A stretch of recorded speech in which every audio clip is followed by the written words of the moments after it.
Gálatas, capítulo 6, versículo 14.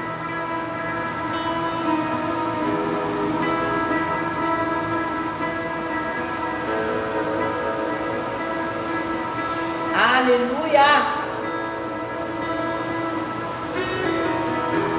Oh, Jesus!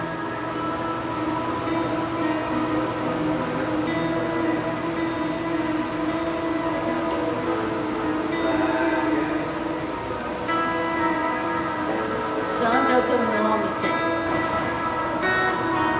Fala conosco. Gálatas 6, versículo 14. Paulo diz: quanto a mim,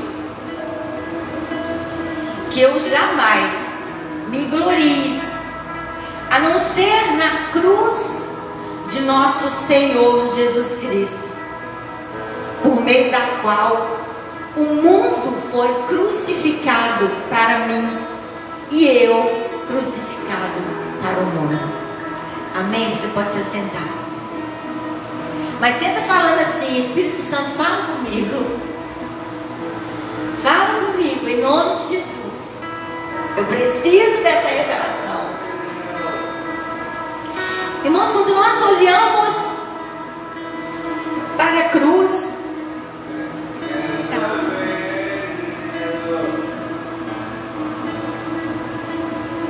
tá alto, irmãos, o som aqui do fundo?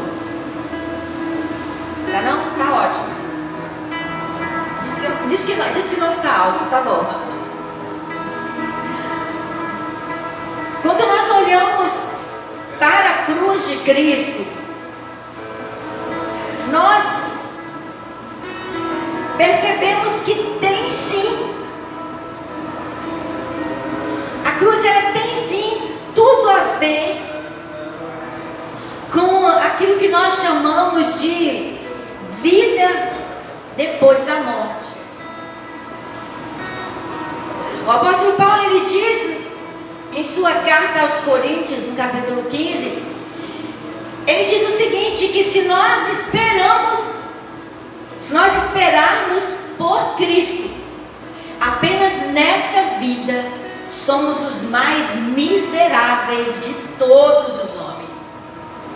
Pois se Cristo não ressuscitou, é inútil a nossa pregação. Ela é vã, vazia e sem consistência alguma.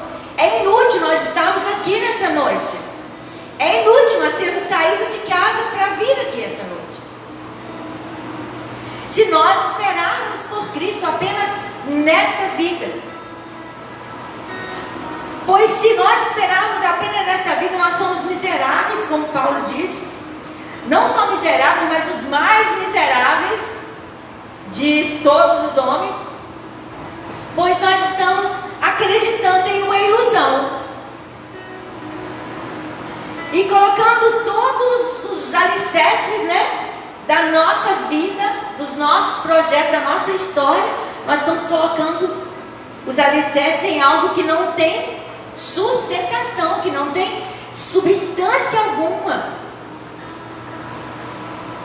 E é nesse sentido que o Evangelho, ele tem sim a ver com o que chamamos de vida depois da morte. Porque existem 3 possibilidades que eu pontuei aqui, pós-morte. A primeira é não acontecer nada depois que você morrer.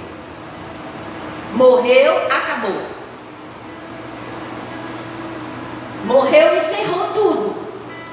Tudo acaba no túmulo. Eu não vou virar nada. Tudo que temos são apenas esses poucos anos de vida aqui, poucos anos de existência, e que no momento da morte acabou tudo. Você só tem isso para viver.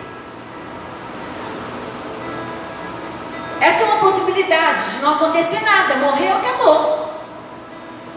E muitos creem dessa forma, que morreu, acabou, que não existe nada depois.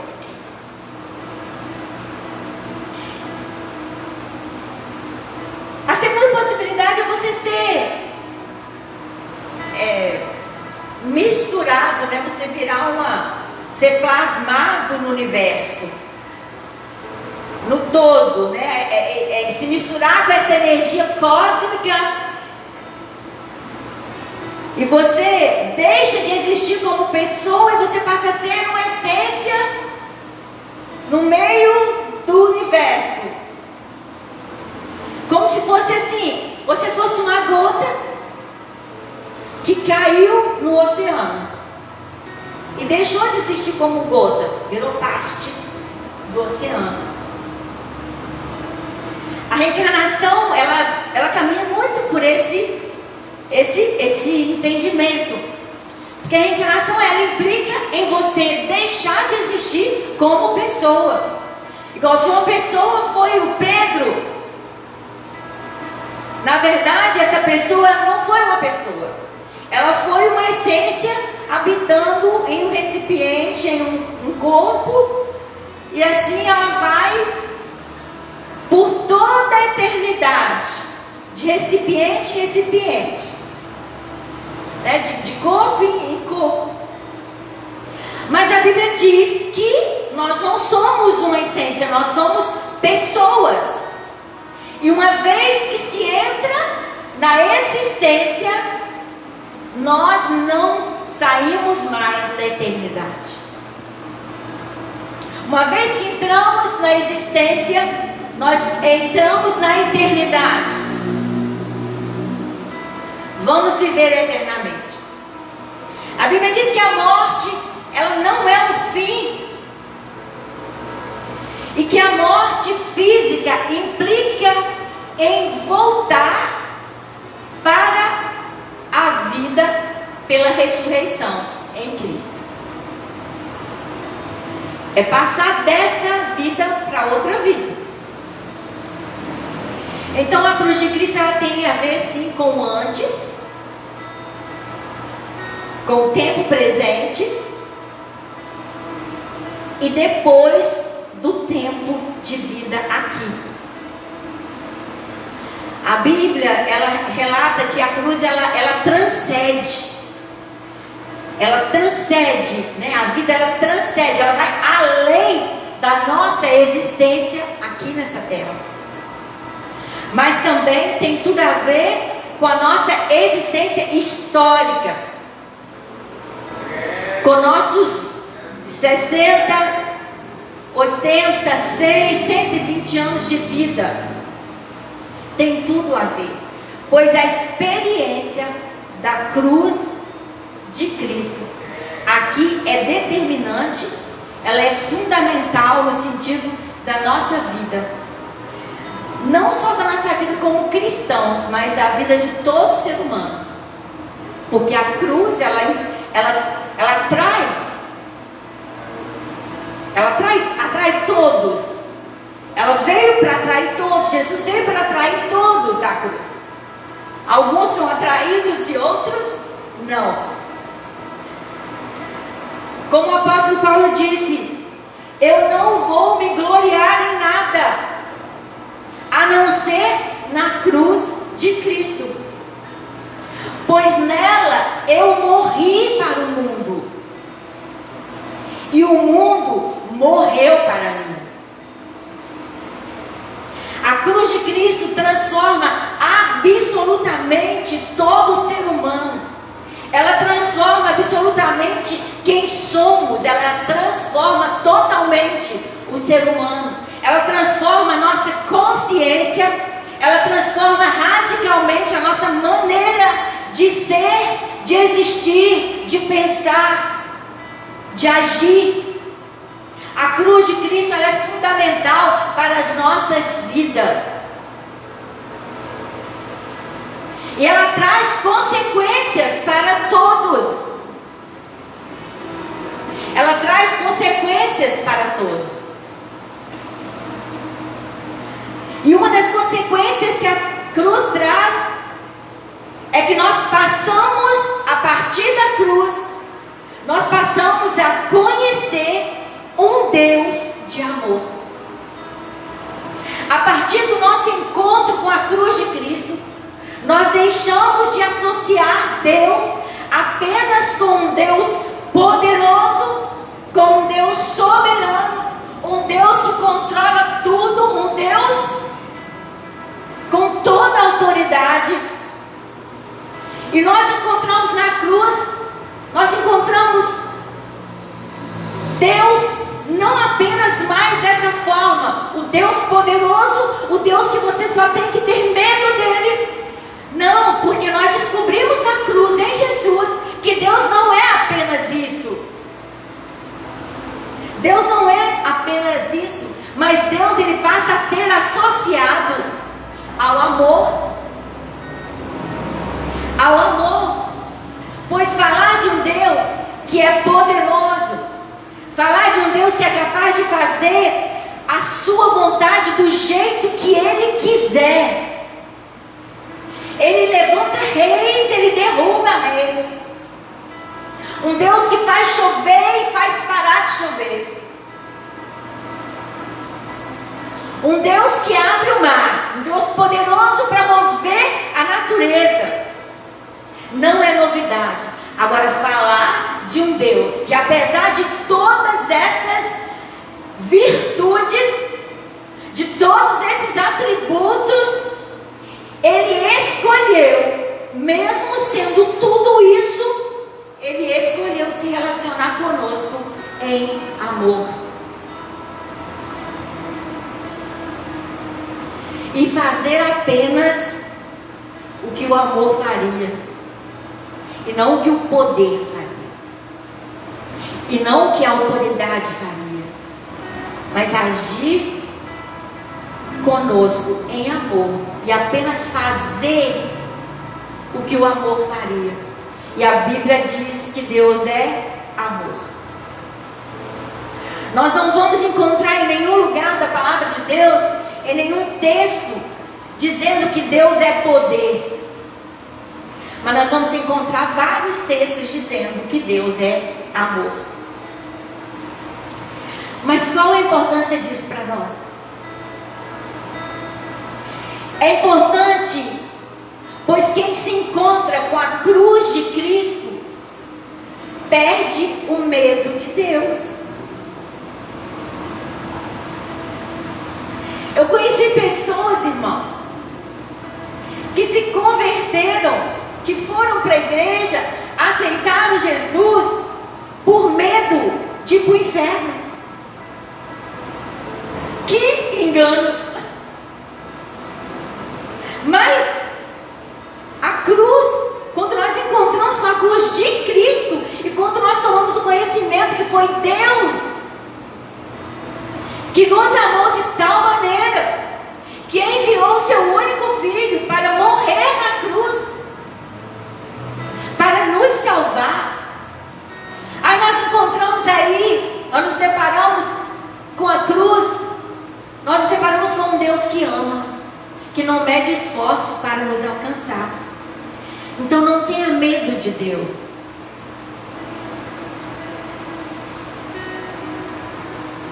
Não tenha medo de ir para o inferno. Esse Deus, ele é amor. Ele enviou Jesus na cruz porque ele te amou, porque ele nos amou. E muitas vezes o medo que você tem de Deus impede você de ter um relacionamento íntimo e profundo com o Senhor. Muitas vezes o medo que você tem de Deus impede você de chamar Deus de Pai, de sentar no seu sofá e conversar com Deus como quem conversa com um amigo, como quem conversa com uma pessoa que está ali totalmente, sabe, contigo de fato, e que entende a origem de todas as suas dores. Quando você tem medo de Deus, você acaba não tendo um relacionamento com Ele. E é importante, porque quando nós encontramos a cruz, quando nós entendemos o porquê da cruz, foi a expressão do amor do Pai por nós. Aí nós começamos a nos relacionar com Deus que nos ama. Aí nós nos aproximamos dele. O apóstolo Paulo diz em Romanos 5:8 que Deus, ele prova o seu amor para conosco em Cristo, em que Cristo morreu por nós quando ainda éramos pecadores. E no amor não há medo, ao contrário, o perfeito amor expulsa o medo, porque o medo supõe castigo. Aquele que tem medo não está aperfeiçoado no amor. E a Bíblia continua, né? Nós o amamos, porque Ele nos amou primeiro. Então na cruz nós encontramos um Deus que nos ama. Na cruz nós perdemos o medo de Deus.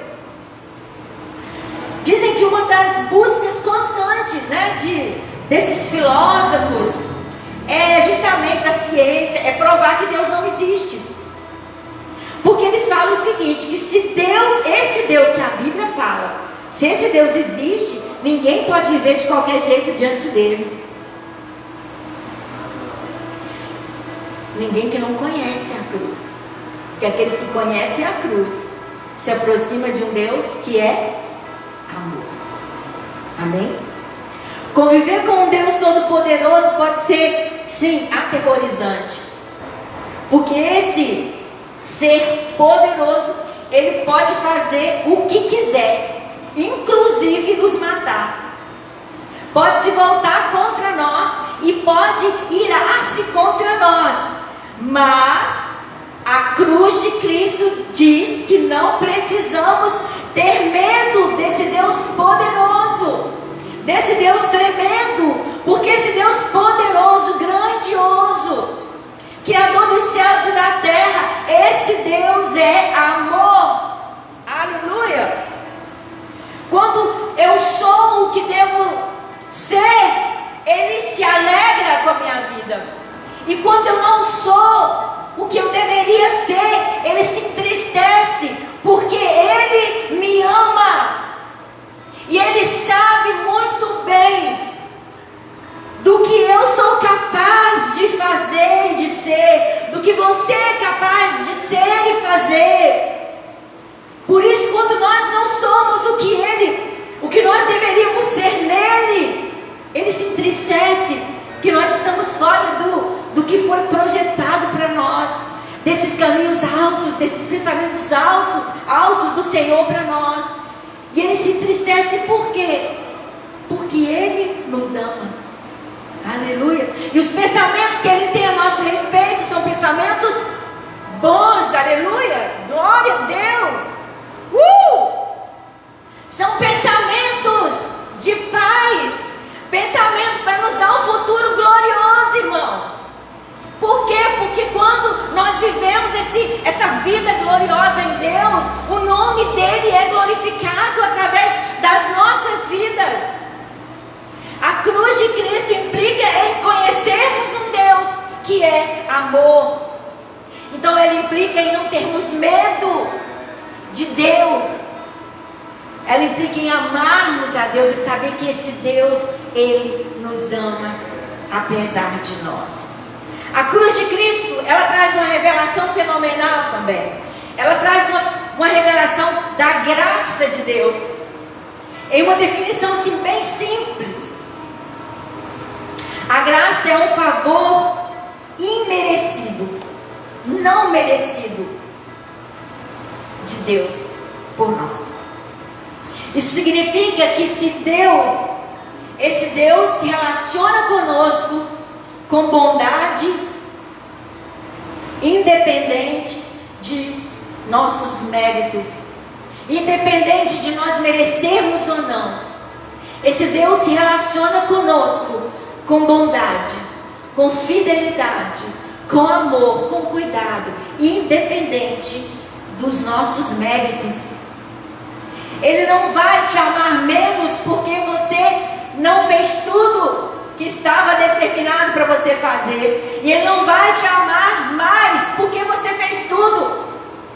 O amor de Deus por nós, Ele não oscila. Isso é graça de Deus. Nós recebemos nossas vidas, mesmo não merecendo. A bondade de Deus para conosco não depende do que nós podemos fazer ou não, do que somos ou não. Deus não ama só aqueles que o aceitaram como Senhor e Salvador. Ele ama todos. E o sol, todos os dias, nasce sobre todos. A chuva, ela cai sobre toda a terra. Aleluia. Na cruz de Cristo, eu tenho a oportunidade, nós temos a oportunidade de nós sermos salvos. Eu estou perdido, alguém precisa vir me salvar. Algo fora de mim precisa vir ao meu encontro me salvar. Alguém precisa estender a mão para me salvar. A cruz de Cristo, ela mostra a nossa limitação e leva-nos a admitir a nossa fraqueza e a nossa incompetência em nos salvarmos de nós mesmos e da perdição. Aí nesse momento nós descobrimos o quê? Que precisamos urgentemente de um Salvador. E nela nós somos salvos em Cristo Jesus. Nós podemos prostrar e admitir diante dele que necessitamos de salvação. E quando nós nos prostramos, dizemos para ele que necessitamos de salvação, ele vem e ele nos salva. Aleluia. Na cruz de Cristo nós somos perdoados. A cruz é um lugar de imperfeitos, irmãos. Pois os perfeitos não precisam de perdão. Mas nós, eu e você, nós somos imperfeitos. Por isso nós precisamos sim de sermos perdoados. Quando nos encontramos na cruz de Cristo, Deus está dizendo: eu sei que você não é perfeito, e que não é tudo que eu gostaria que você fosse, mas eu te perdoo. Eu te perdoo. Na cruz de Cristo eu encontro a misericórdia de Deus. A misericórdia de Deus é a oportunidade constantemente renovada de recomeçarmos, de começarmos de novo, como se fosse a primeira vez. É receber, irmãos, uma folha em branco a cada manhã. E é isso que nos dá esperança. Amanhã é um novo dia. E quando você acordar, você vai se deparar com as misericórdias do Senhor que se renovaram sobre a tua vida. E isso é o quê? É uma oportunidade que Deus está nos dando, que Deus está te dando, de recomeçar. Recomeçar de novo, como se fosse a primeira vez. Você não precisa dar continuidade a uma vida de fracasso, a uma vida de tristeza, uma vida de desgraças, de coisas mal feitas, de situações mal vividas. Não, você pode acordar amanhã e dizer: amém, glória a Deus, a misericórdia do Senhor se renovou hoje. Hoje eu tenho sim uma nova oportunidade de fazer direito aquilo que eu fiz errado, de dar uma nova direção para a minha vida. Nós deveríamos acordar toda manhã e dizer assim: hoje vai ser diferente. Hoje eu vou fazer tudo da melhor forma possível. Hoje eu vou seguir à risca tudo aquilo que Deus tem para mim no dia de hoje. Eu me recuso a ficar com raiva. Eu me recuso a dar lugar para mágoas.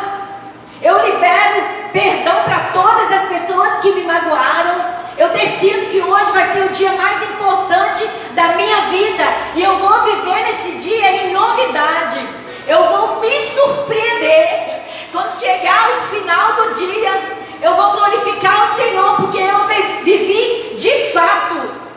Eu não apenas existi e fiquei à mercê das circunstâncias. Não, eu levantei, eu acordei, eu decidi que nesse dia eu vou ser o autor, eu vou ser o protagonista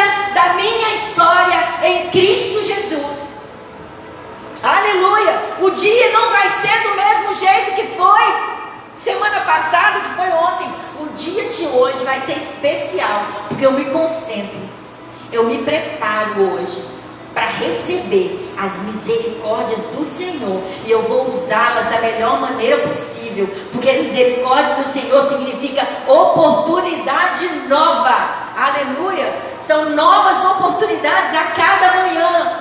O que eu fui ontem, as misericórdias do Senhor, ela deixa bem claro para mim que o que eu fui ontem não determina o que eu vou ser hoje, e não vai determinar o que eu serei amanhã. Amém?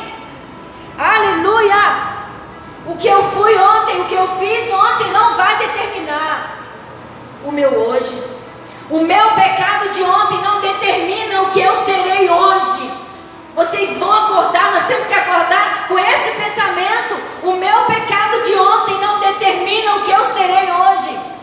O meu aborto de ontem não determina o meu sorriso de hoje. O meu roubo de ontem não determina o meu dia de hoje. A minha traição de ontem não determina a minha fidelidade de hoje. Aleluia! O meu abandono não determina o meu cuidado de hoje.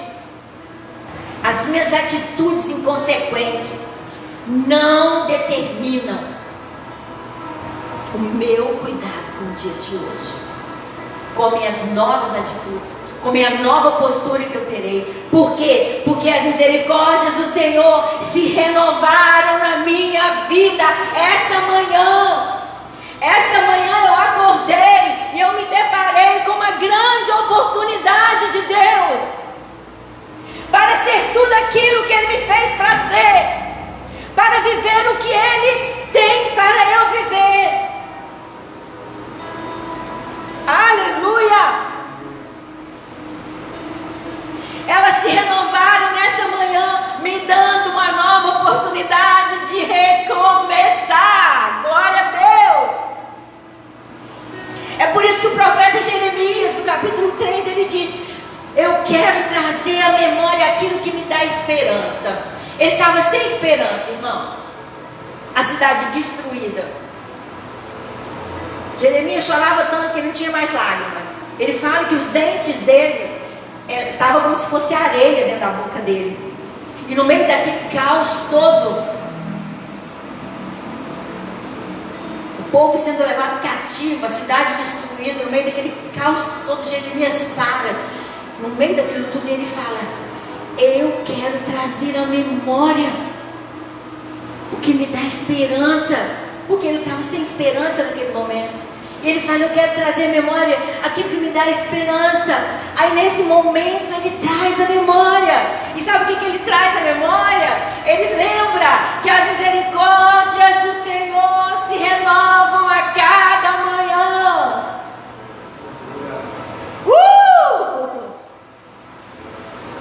As misericórdias do Senhor se renovam a cada manhã. E a fidelidade do Senhor dura para sempre. Louvado seja o nome do Senhor.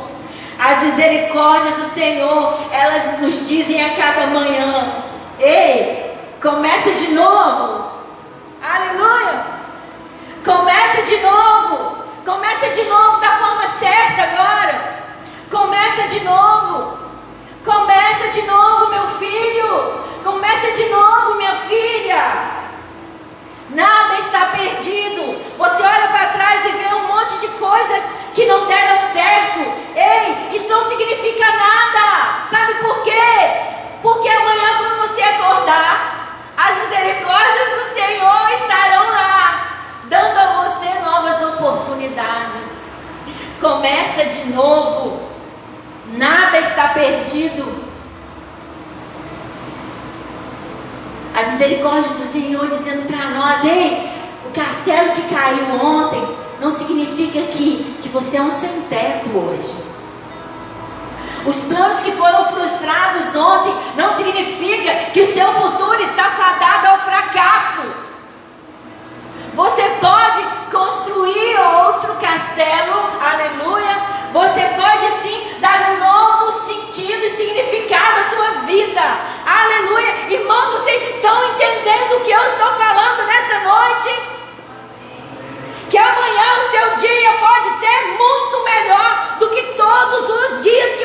viveu até aqui. Você precisa entender isso e se apropriar disso. Jeremias estava no meio do caos. Ele precisava de alguma coisa que trouxesse esperança para ele. E logo ele se lembrou: ei, as misericórdias do Senhor, elas se renovam a cada manhã. Então, quando eu encontro com a cruz de Cristo, eu encontro com a sua misericórdia, que me dá uma oportunidade de recomeçar.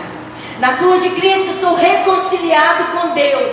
Paulo diz que Deus estava em Cristo, reconciliando consigo o mundo. Imagina, 2 Coríntios 2,18. 3 cruzes. A de Cristo era do meio. Imagina o cenário. Embaixo assim estava escrito, ó, bem grande. Todo mundo lê.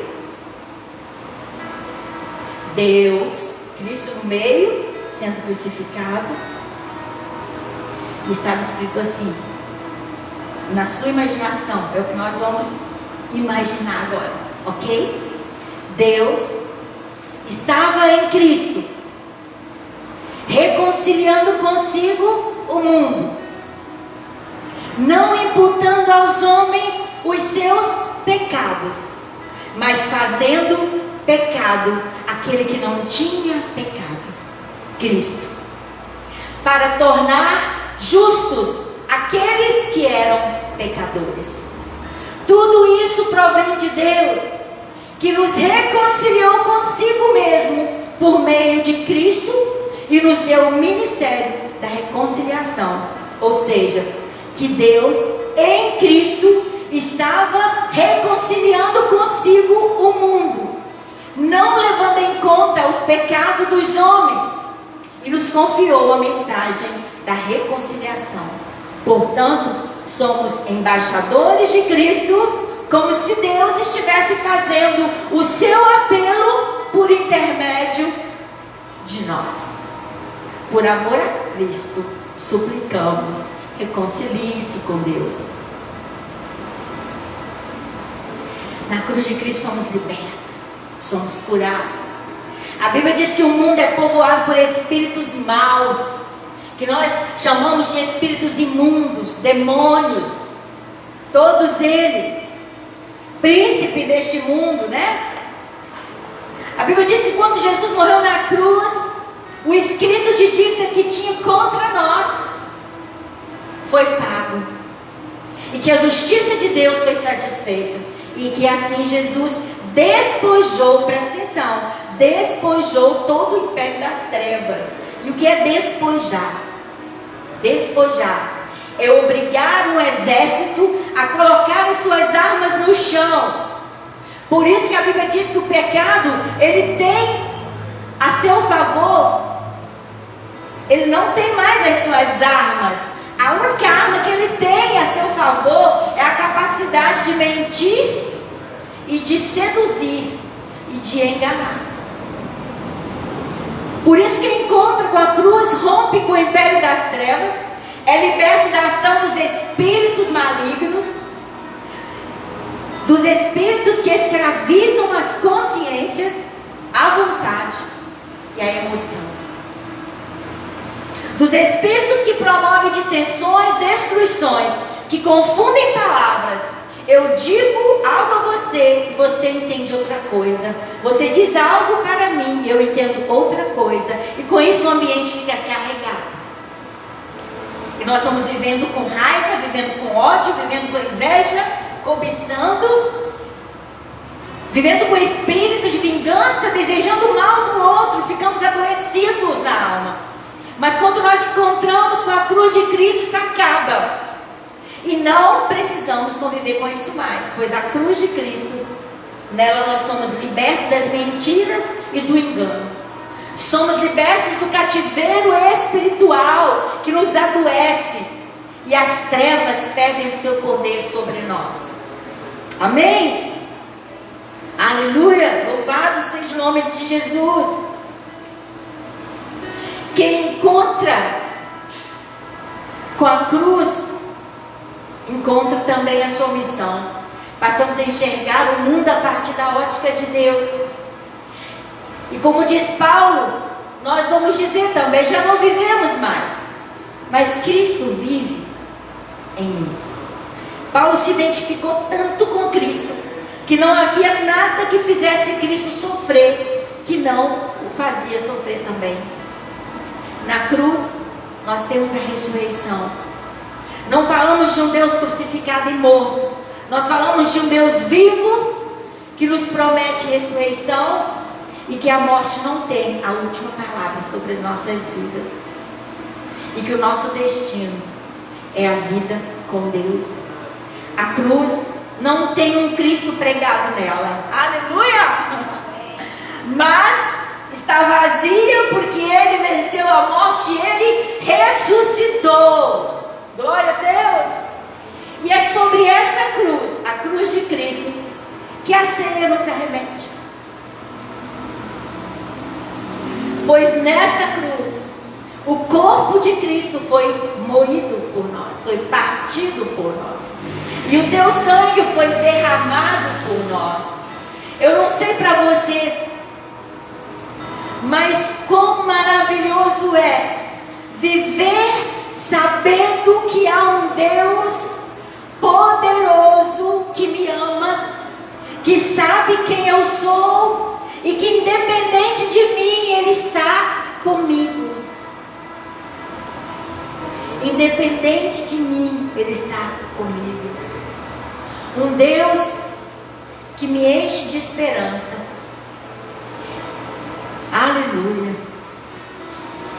E que coloca em minha mão uma folha em branco todos os dias, para que eu possa reescrever minha história, para que eu possa recomeçar de novo, de uma forma nova e de um jeito certo.